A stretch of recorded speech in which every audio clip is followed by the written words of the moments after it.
नमस्कार दोस्तों, मैं योगेश कुमार संस्कृत यूट्यूब चैनल संस्कृत अबोधनम में एक बार आपका फिर स्वागत करता हूं। और आज मैं आपके लिए कक्षा 9 की संस्कृत पाठ्यपुस्तक से मुझे भाग 1 का पाठ 10, पाठ का नाम जटायु शौर्यम का श्लोकों का अन्वय और हिंदी अनुवाद और अभ्यास कार्य इस पूरी वीडियो में आप देख पाएंगे।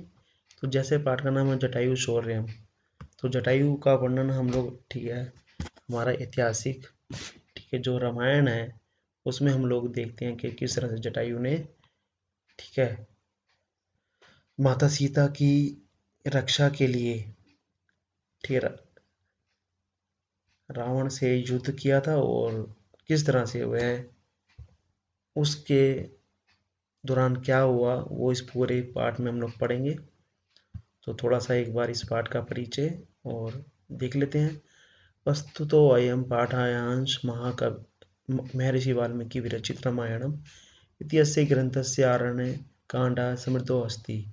अत्र जटायुरावणयोः युद्धस्य वर्णनमस्ति। पक्षीराज जटायुः पञ्चवटिकानयेन विप्लवत्याः सीतायाः करुणक्रन्दनं श्रुत्वा तत्र गच्छति। सा सीतापरेण निरन्तरं रावणं तस्मात् निन्दकर्मण्या निवृत्त्यार्थं प्रोद्यति, परञ्च अपरितवमति रावणः तमेव अपसारयति। तथा पक्षीराज तुण्डेन पादाभ्यामश्च प्रहरति, स्वनखेन रावणस्य गात्राणि विदारयति, एवञ्च बहुधा कर्मणेन रावणः हतसारिथा हतश्च वर्णिविरतश्च सञ्जातः। कदा अधिपः से पुनः पुनः अतिश्रय प्रहारे वर्णि महाबली रावण मूर्छितो भवति। प्रस्तुत पाठ आदि कवि वाल्मीकि प्रणीत रामायण के आरण्य कांड से उद्धृत किया गया, जिसमें जटायु और रावण के युद्ध का वर्णन है। पंचवटी में सीता के विलाप को सुनकर श्रेष्ठ पक्षी जटायु उनकी रक्षा के लिए पहुंच जाता है। वह पराई स्त्री के अपहरण के निंदनीय कार्य से बचने के लिए तथा सीता को लौटाने के लिए रावण को समझाता है, किंतु रावण उसकी बात पर बिल्कुल ध्यान नहीं देता। सीता की रक्षा के लिए जटायु रावण पर आक्रमण करता है। उसके पंजों एवं नखूनों के प्रहार से रावण के शरीर पर घाव हो जाते हैं, उसका धनुष भी टूट जाता है, किंतु तभी रावण जटायु पर प्राणघातक प्रहार करता है। जटायु अपनी रक्षा के लिए रावण पर पुनः अपनी तीखी चोंच से प्रहार करता है। जटायु की वीरता का वर्णन ही पाठ का मुख्य वर्ण्य विषय है। जैसा कि आपने देखा कि इस पूरे पाठ में जटायु की वीरता के बारे में मुख्य वर्णन किया गया है। तो पहला श्लोक है, सा तथा करुणा वाचो विपलन्ति दुखिताः वनस्पति गिरतं गिरधं दधायत लोचनः। अन्वे तदा करुणा वाचः विपलन्ति सुखदुखिताः आयात लोचना सा वनस्पति गिरतं गिरधं ददर्श। तदा तब करुणा वाचा करुण वाणी में विलपयंती विलाप करती हुई, सुदुखिता अत्यंत दुखी, तथा आयात लोचना विशाल नेत्रों वाली सा सीता ने वनस्पति कृतम विशाल वृक्ष पर स्थित गिरधा जटायु पक्षी को देखा। गिरधाम यानी पक्षी राज जटायु के बारे में बोला गया है। ये देखा सीता माता ने ठीक जब रावण को पुष्पक बाण से लेके उड़ता है तो थोड़ी दूर जाके ही वह देखती हैं कि एक वृक्ष पर पक्षीराज जटायु बैठे हुए हैं और वह बड़ी ही करुण आवाज में उनको बुलाती है। श्लोक जटायो पश्येमार्यः हीर्यमाणानाथवतः अनेन राक्षस इंद्रेण करुणा पाप कर्मणा। अन्वे आर्य जटायो अनेन पाप कर्मणा रक्षा राक्षस इंद्रेण अनाथवत करुणम हीर्यमाणाम माम पश्ये। बोलता है, हे आर्य जटायु, अनेन पाप कर्मणा दुष्कर्म करने वाले इस राक्षस इंद्रेण राक्षस राज रावण के द्वारा अनाथवत अनाथ की तरह करुणम ले जाती हुई हीर्यमाणा माम पश्ये मुझे देखे। मतलब वह करुण आवाज में बोल रही है कि मुझ अनाथ को देखे जो ये रावण राज राक्षस राज रावण मुझे किस तरह से दुष्कर्म करते हुए ले जा रहा है।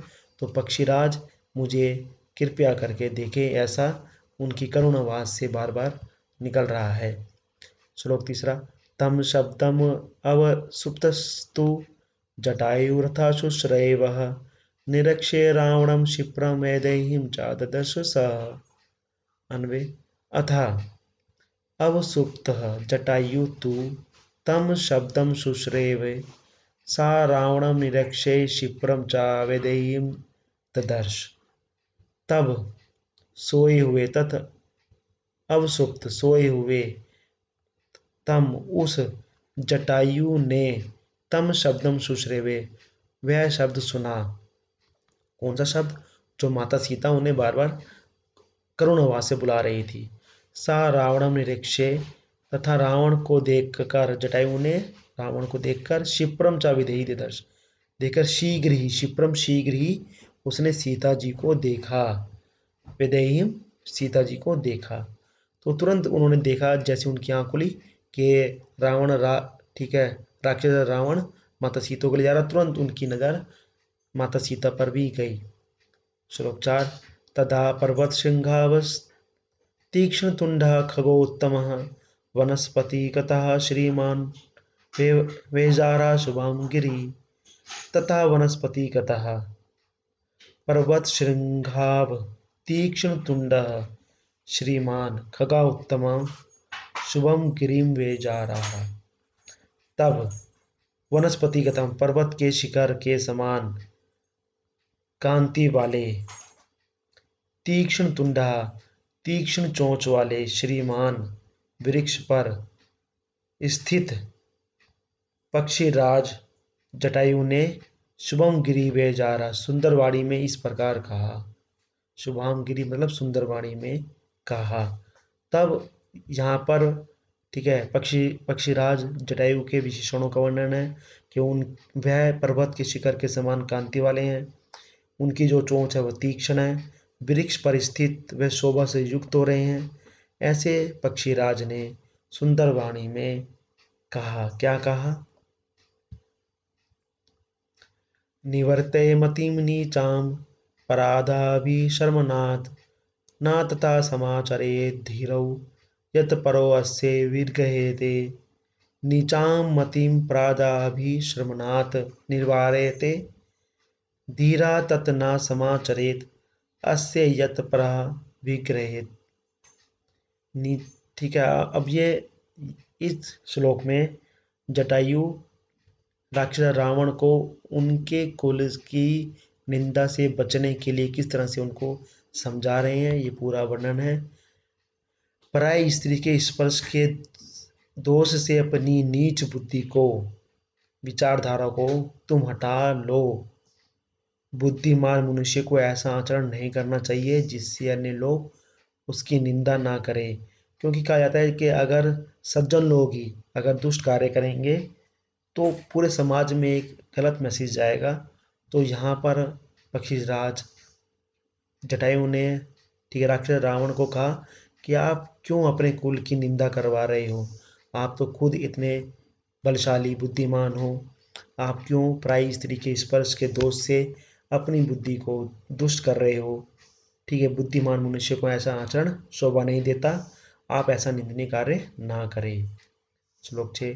वृतो अहम त्वम युवा धन्वी सरथा कवची शरी न चापि आदाय कुशली वेदीयम में गमिष्यसि। अब इस श्लोक में क्या बोलता है इस कान में देखेंगे। अहम वृद्धा त्वम युवाम धन्वी सरथा कवची अपची शरी मैं कुशली वेदेयम अदाय न गमिष्यसि। अहम वृद्धा मैं तो वृद्ध हूँ, लेकिन तुम युवा धन्वी तुम तो युवक हो, धनुधारी हो, सारथा रथ सहित हो, कवची कवचधारी हो, अपची शरी बाण धारण किए हुए हो, फिर भी मैं कुशलिम विधेयी मदाय ना गमिष्यसि फिर भी मैं तुम्हें सीता को कुशलतापूर्वक यहाँ से नहीं ले जाने दे सकूंगा। तो ऐसा मत सोचना कि मैं पक्षी हूँ तो आप मुझे किसी भी तरह से कमजोर समझे। मैं अपने पूरे बल के साथ माता सीता की रक्षा करूंगा। तो जैसा आप अब तक पढ़ा अपने श्लोकों में किस तरह से जटायु ने रावण राज को समझाने की कोशिश करी, उन्हें बताया कि आप कैसा कार्य कर रहे हैं। अगला श्लोक, तस्य तीक्ष्ण नखाभ्याम तु चरणाभ्याम महाबला चकारा बहुधा गात्रे वर्णात पतक सतम महाबला तु तीक्ष्ण नखाभ्याम चरणाभ्याम तस्य गात्रे बहुधा वर्णान चकारा। तब उस उत्तम एवं अत्यंत शक्तिशाली पक्षी ने पतक सतम महाबल अत्यंत शक्तिशाली पक्षी ने अपने तीक्ष्ण तीक्ष्ण नखाभ्याम तीक्ष्ण नाखूनों से तथा चरणाभ्याम दोनों पैरों से रावण के शरीर पर गात्रे शरीर पर बहुधा अनेक प्रकार से प्रहारों से घाव बना दिए। जब राक्षस रावण नहीं रुका तो उन्होंने पक्षीराज जटायु ने उनके ऊपर आक्रमण किया और उनके पूरे शरीर को घावों से भर दिया। तौ अस्य सहस्रा चापम मुक्तामणि विभूषितं चरणाभ्यां महातेजा बभंजस्य महाधनु तत महातेजा चरणाभ्याम अस्य शरम चापम मुक्तामणि विभूषितम अस्य महत धनु बभंज। तब अत्यंत तेजस्वी उस जटायु ने मुक्तामणि से विभूषित तथा बाणों वाले उसके चाप और विशाल धनुष को अपने दोनों पैरों से तोड़ दिया। तो जब युद्ध प्रारंभ हुआ तो जटायु ने उनके मुक्तामणि को, उनके धनुष को, सबको अपने पैरों से तोड़ दिया और उनको असहाय कर दिया। सा भंग धवना विरथो हतोषा हत सरितः तालेन बीजंगानाशु जटायु क्रोध मूर्छितः भगन धवना विरथ हतश्व रावण अंगेन विदेह्य मदाय भुवि पपाता। तब रथ विहीन वह रावण जिसका धनुष टूट गया था, जिसके घोड़े एवं सारथी मारे जा चुके थे, गोद में सीता को लेकर पृथ्वी पर गिर पड़ा। तो किस तरह से पक्षीराज जटायु ने उनके सारे धनुष को तोड़ दिया, रथ को तोड़ दिया, सारथी और घोड़े मारे जा चुके थे। तो सीधा सीधा सीता को लेकर रावण पृथ्वी पर गिर पड़ा। आखिरी श्लोक, जटायुस्तु अतिक्रम में तुंडेन से खगादीपः वाम बाहु दशा तदा व्यवारद अरियंतम तदा अरिंदम खगादीपः जटायु तम अतिक्रम में तुंडेन से दश वाम बाहुना वेपारयता। तब शत्रुओं का दमन करने वाले पक्षियों के राजा जटायु ने उसका अतिक्रमण करके अपनी चोंच से उस रावण की बाईं तरफ की 10 भुजाएं उखाड़ दी। और यहाँ पर आकर जटायु ने पूरा अपना सारी ताकत उस रावण राज को हराने के लिए कर दी। और किस तरह से उन्होंने कहा गया है कि 10 भुजाएं जो बाईं तरफ थी वो सारी उन्होंने वहां से उखाड़ फेंकी। तो यहाँ पर हमने ये 10 श्लोक को देखा, उनका अन्वय और हिंदी अनुवाद भी आपने देखा। अब हम इस पाठ का अभ्यास करेंगे। तो प्रश्न नंबर 1 है, एक पदेन उत्तरत। तो यहाँ पर हमें एक पद में उत्तर देना है। आयात लोचना का अस्ति, विशाल नेत्र किसके थे? तो सीता यहाँ लिख दिया। सा कम ददर्शा, सा यहाँ पर सर्वनाम शब्द है, वो सीता माता के लिए हुआ है। तो सीता सा कम ददर्श, सीता ने किसको देखा? जटायु को। खगा उत्तमा की दिशम गिरिम वह जा रहा, पक्षियों में उत्तम ने किस वाणी में बोला? तो शुभम वाणी मतलब अच्छी वाणी में, सुंदर वाणी में बोला। जटायु काभ्याम रावण से गात्रे वर्णम चकारा, जटायु ने किस से रावण के पूरे शरीर पर घाव किए? तीक्ष्ण नखाभ्याम, तीक्ष्ण नाखूनों से। अरिंदम खगादीपा कति बाहुना व्यवहार था, ठीक है, उन्होंने 10 की 10 भुजाओं को उनकी उखाड़ फेंके। प्रश्न नंबर 2, अधो लिखिता नाम प्रश्नाम उत्तराणि संस्कृत भाषा में लिखत। जटायु पश्येति का वदति, जटायु ने को देखकर क्या बोली? जटायु पश्येति सीता वदति, सीता बोली। जटायु रावणम किम कथयति, जटायु ने रावण को क्या बोला? जटायु रावणम कथयति प्राभिशर्मनाथ नीचाम मति निवारयत धीरा तत् ना समाचरेत यत परास्य विग्रहते, कि तुम अपनी दुष्ट बुद्धि को डालो, ऐसा सज्जन लोगों को शोभा नहीं देता। क्रोधवशात रावण किम कर्तुम उद्यत अभवत, क्रोधवशात रावण जटायु हंतुम उद्यत अभवत, जटायु को मारने के लिए उद्धृत हो गया। पथकेश्वर रावण से कीदृशम चापम शासनम भंजम, पथकेश्वर रावण से मुक्ता मणि विभूषितम चापम शासनम भंज। जटायु केन वा बाहु दशति, जटायु तुंडेन वाम बाहु दशंति, उन्होंने अपनी चोंच से उनको कर दिया था। प्रश्न नंबर 3, उदाहरण अनुसत्ते ईण प्रत्यय प्रयोगम कृत्वा पदानि रचयत, यहाँ पर ईण प्रत्यय करना है, जैसे इन प्रत्यय ठीक मतु के अर्थ में होता है, ऐसे यहाँ पर है गुण जमा ईन गुणीन गुण, दान जमा ईन दानीन, कवच जमा ईन कवचीन या कवची, शिर जमा ईन शरीन या शरी, कुशल जमा ईन कुशलीन कुशली, धन जमा ईन धनीन धनी, दंड जमा ईन दणीन दंडी।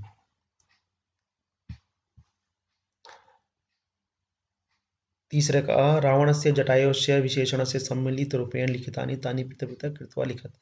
मंजूषा में आपको कुछ शब्द दिए हुए हैं जो सारे के सारे रावण और जटायु के विशेषण हैं, वो हमें अलग अलग करके लिखने हैं। जैसे रावण के लिखे हैं युवा, शासरा, हताश्वा, भंग दवना, क्रोध मूर्छिता, सरथा, कवची, शरी, ये सारे रावण के विशेषण हैं। जटायु के वृद्धा, महाबल, पतग सतम, खगादीपा, महागिरदा, पतकेश्वर, ये सारे के सारे जटायु के विशेषण हैं जो हमने यहाँ अलग करके लिखे हुए हैं। प्रश्न नंबर 4, खा स्तंभे लिखिता नाम पदा नाम प्राय खा स्तंभे लिखिता तान यथा समायोजित, इनको मैच करना है। कवची कवचधारी, आशु शीघ्रम, वीरता रथविहीन, पपाता आपपत, भुवि पृथिव्याम, पतंगसतम पक्षी श्रेष्ठ, यहाँ पर ये मेल किया हुआ था। प्रश्न नंबर 5, अधोलिखिता नाम पदानाम विलोम पदानी मंजूषायाम प्रदेशु चित्वा जथा समय लिखा था, यहाँ पे हमें विलोम शब्द लिखने थे। विपलंती यानी विलाप करती है, हसंती उल्टा, आर्य अनार्य, राक्षसेन्द्रेण देवेंद्रेण, पापकर्मणा पुण्यकर्मणा, क्षिप्रम मंदम, विग्रहते प्रशस्यते, वृद्धा युवा, वामेन दक्षिणेन, अतिक्रम्य अनतिक्रम्य। प्रश्न नंबर 6, अधोलिखितानां विशेषण पदानि प्रयुज्य संस्कृत वाक्य। शुभाम यानी शुभ, जटायु रावणम शुभाम गिरिम व्यजारा, जटायु ने रावण को सुंदरवाणी में बोला। खगा अधिपा, खगाधिपा जटायु रावण से गात्रे वर्णान आक्रोत, ठीक है। हत सारिथा, हत सरिथा रावण भूमो आपतत, वामेन रावण वामेन अंगेन वेदेयम आधारयत, कवची रावण कवची आसीत। उदाहरणानुसत्य समस्तम पदम रच्यत, यहाँ पर समाज रखे हैं। त्रिणाम लोकानाम समाह त्रिलोकी, ऐसी पंचानाम वटानाम समाहारा पंचवटी, सप्तानाम पदानाम समाहारा सप्तपदी, अष्टानाम भुजानाम समाहारा अष्टभुजी, चतुर्णाम मुखानाम समाहारा चतुर्मुखी। तो इस तरह से ये पूरा पाठ आज हमने इस वीडियो में देखा कि जटायु शौर्यम का अन्वय और हिंदी अनुवाद तथा अभ्यास कार्य। उम्मीद करता हूँ कि ये वीडियो आपको पसंद आई होगी। अगर पसंद आई है तो कृपया इसे लाइक कीजिए, शेयर कीजिए और आपका बहुत धन्यवाद।